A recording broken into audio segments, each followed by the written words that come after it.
హన్మకొండ జిల్లా ప్రధాన వార్తలను పరిశీలించినట్లయితే హన్మకొండ నగరంలోని రవాణా శాఖ deputy transport commissioner Puppala Srinivas ఇంట్లో ఏసీబీ అధికారులు సోదాలు నిర్వహించారు.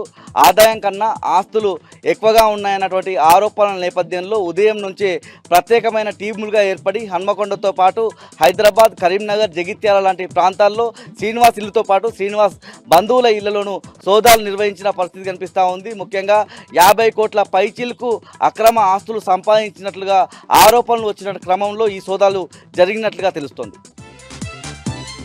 మహబూబాబాద్ జిల్లా ప్రధాన వార్తలను పరిశీలించినట్లయితే గూడూరు మండలం దామరవంచలోని ప్రభుత్వ గురుకుల సాంఘిక సంక్షేమ బాలుర పాఠశాలలో ఫుడ్ పాయిజన్ చోటు చేసుకుంది. నిన్న రాత్రి భోజనంలో భాగంగా అన్నంతో పాటు ఏదైతే కాకరకాయ, సాంబార్, బొబ్బర్లు కూడా తిన్నట్టు తెలుస్తూ ఉంది.